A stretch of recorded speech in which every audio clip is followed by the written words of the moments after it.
mon frère, bonjour ma soeur, j'espère que vous allez très bien. Oui, le Père, le Fils et le Saint-Esprit ont pris notre corps comme habitation, même si bibliquement parlant, c'est plus le Saint-Esprit qui a pris aujourd'hui possession de notre corps, mais nous savons que le Père, le Fils et le Saint-Esprit ne sont qu'une seule et même personne. Donc voilà, parce que je sais que bien souvent on aime bien titiller sur les petits mots, mais voilà, je l'ai dit avant qu'on mette un mauvais commentaire. Psaume 91, verset 16 nous dit « Je le rassasierai de longs jours et je lui ferai voir mon salut. » Et le titre du message d'aujourd'hui est « Dieu vous a promis de longs jours ». Chaque samedi soir, nous tenions des réunions de guérison divine dans notre église et on amena toujours grand-maman Jeffcoat. Parfois, elle avait une crise et on pensait qu'elle était morte, mais elle recommençait toujours à respirer. Quel moment inoubliable! Cela continuait pendant 6 mois environ. On peut encourager la foi des autres par l'enseignement, mais on doit aussi les amener à des réunions où Dieu se manifeste. Un samedi soir, grand-maman Jeffcoat était au culte qui touchait à sa fin quand je reçus une courte vision à propos d'elle. Je la vis sortir de sa chaise et danser. Je la regardai et lui dis que c'était le moment pour elle. Je descendis de l'estrade, lui imposai les mains et priai pour elle. Rien ne se passa sur le champ, mais 10 minutes plus tard, elle hurla, sauta de sa chaise et commença à danser. Elle était guérie. Amen. Plusieurs années après, ma femme et moi nous lui rendîmes visite. Elle avait 91 ans, donc 91 ans pour nos amis belges et suisses. Sa fille nous expliquait qu'elle allait visiter des gens et qu'elle ne cessait de courir ça et là.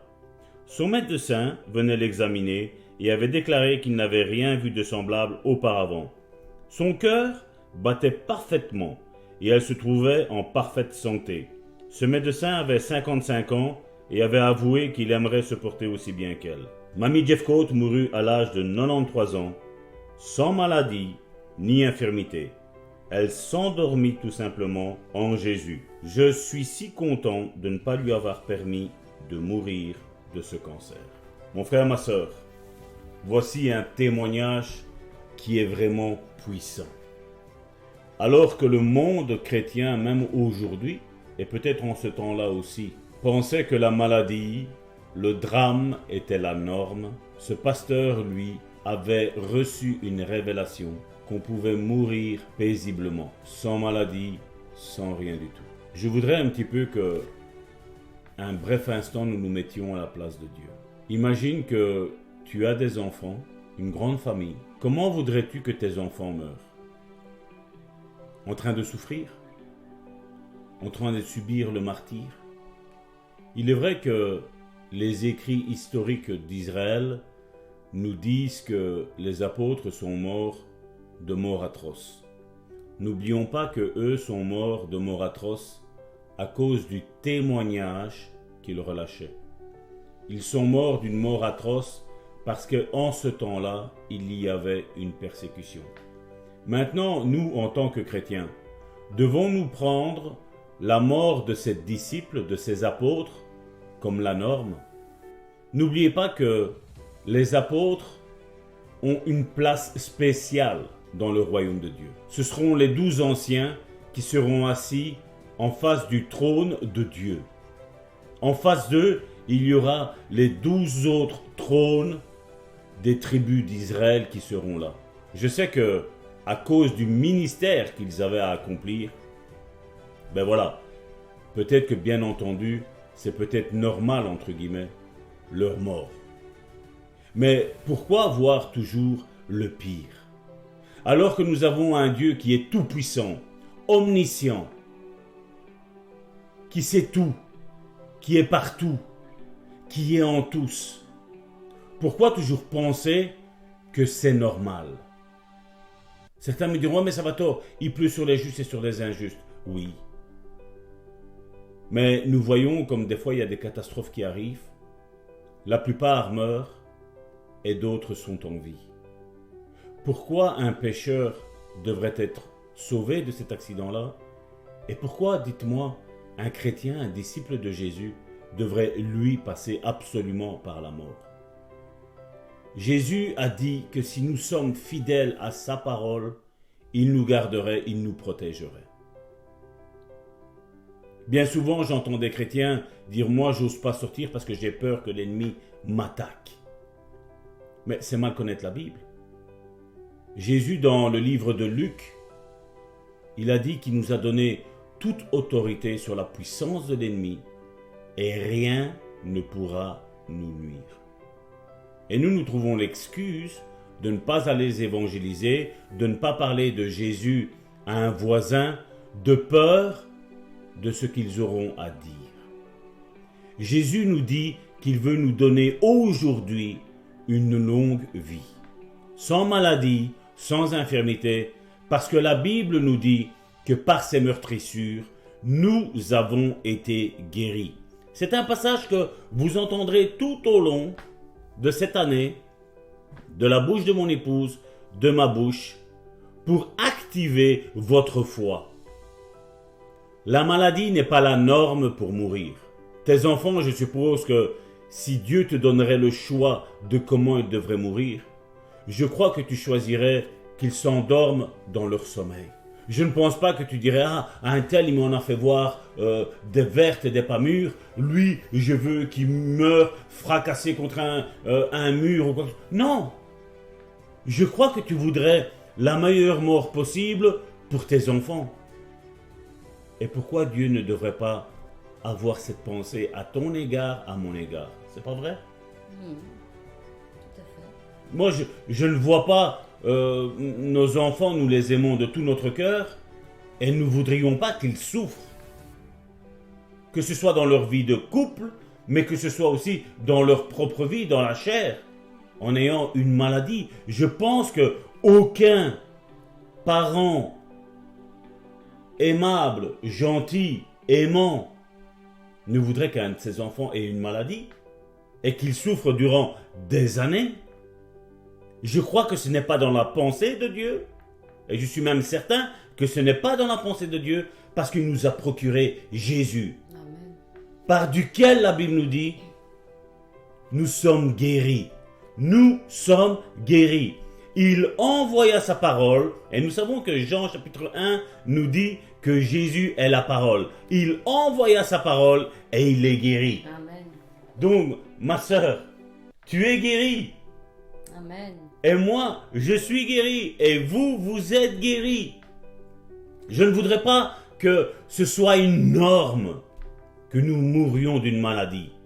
Nous savons ce que le livre de Deutéronome au chapitre 28 nous dit concernant la maladie. Et aujourd'hui, nous faisons un millimélo en disant voilà, c'est la norme. Parce qu'il y a une église qui est sans puissance. Une église avec un petit E.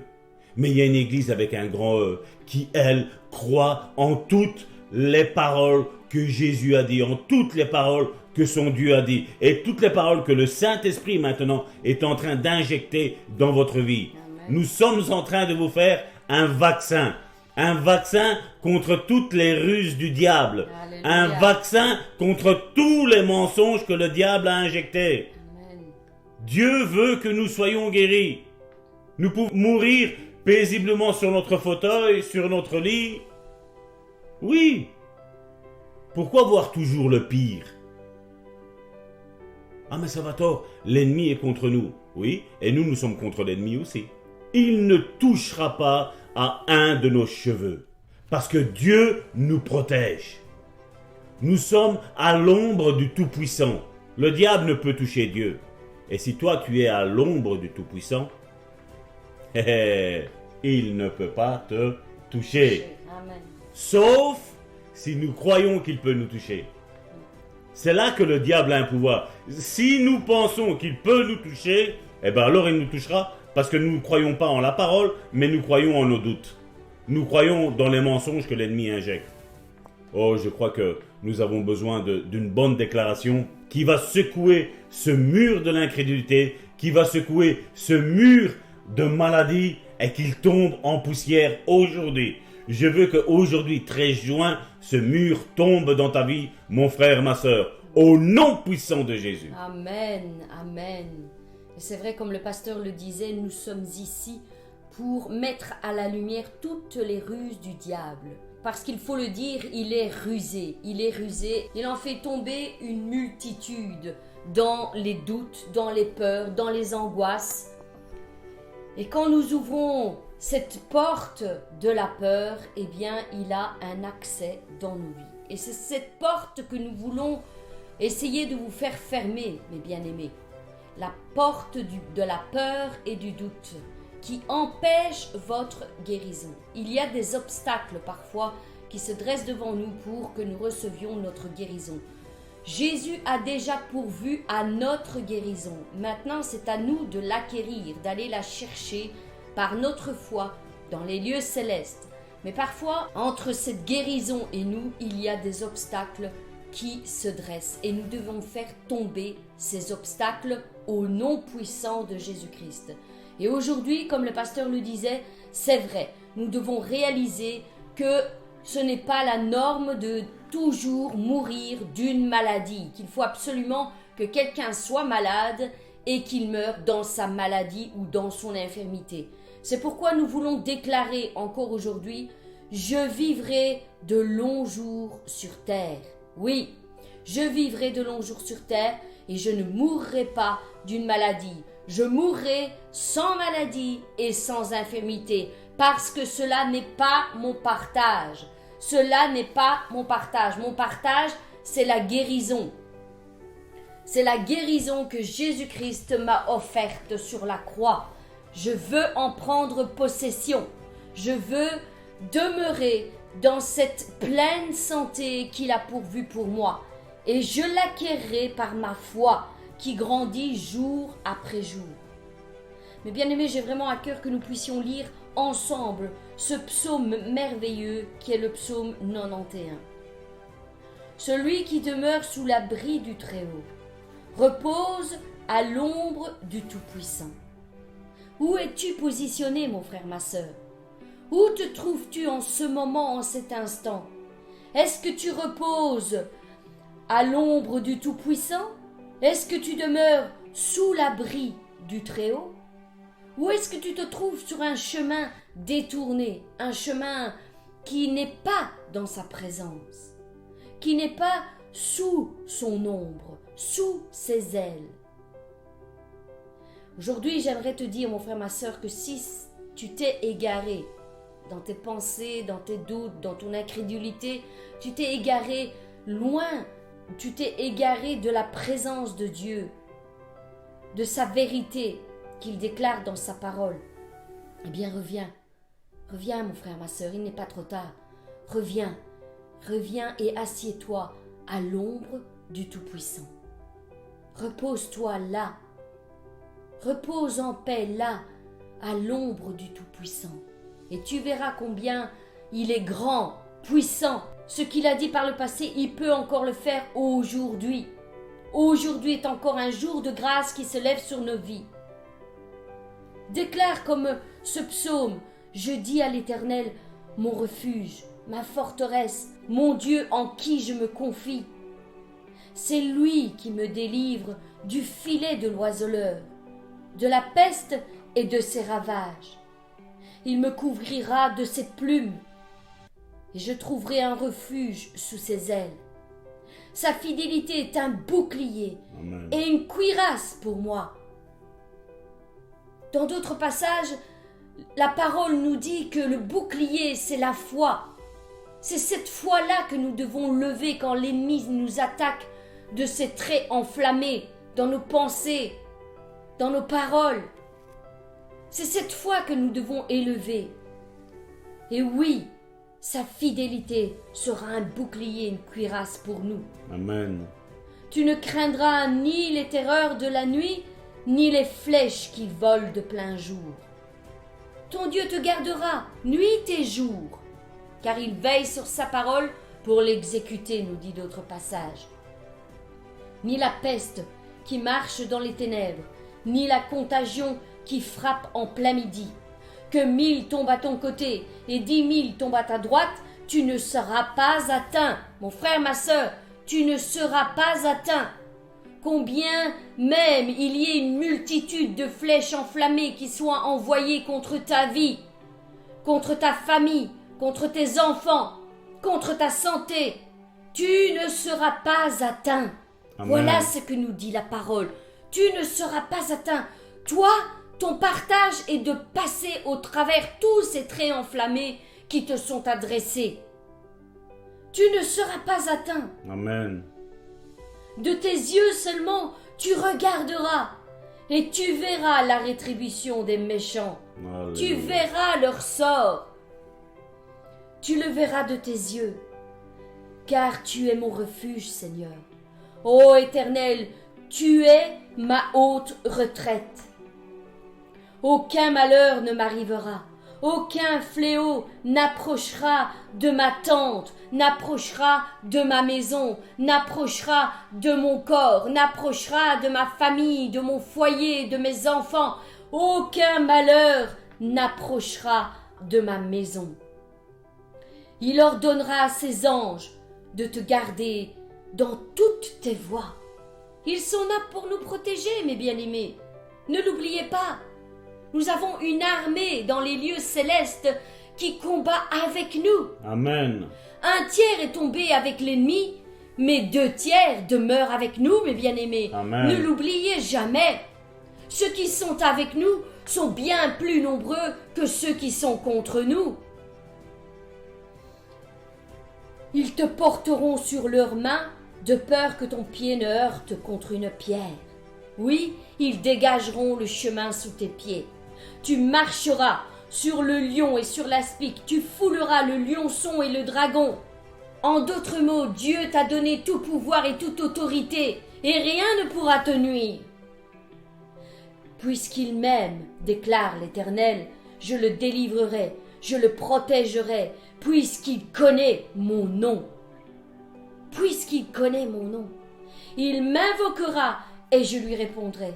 Je serai avec lui dans la détresse. Je le délivrerai et je le glorifierai. Je le rassasierai de longs jours et lui ferai voir ma gloire et lui ferai voir mon salut. Voilà quel est le partage que l'Éternel te réserve, mon frère, ma sœur. Ce n'est pas la maladie, ce n'est pas l'infirmité. Il te fera voir son salut. Il te fera voir sa gloire. Sa gloire va descendre sur toi encore aujourd'hui. Mes bien-aimés, invoquez l'Éternel et soyez bénis, soyez guéris, demeurez à l'ombre du Tout-Puissant et reposez en paix sous ses ailes, sous sa protection. Encore en ce jour, au nom puissant de Jésus-Christ. Mes bien-aimés, je vous souhaite encore une excellente journée dans les bras du Père. Soyez bénis. Quant à nous, nous nous retrouvons demain.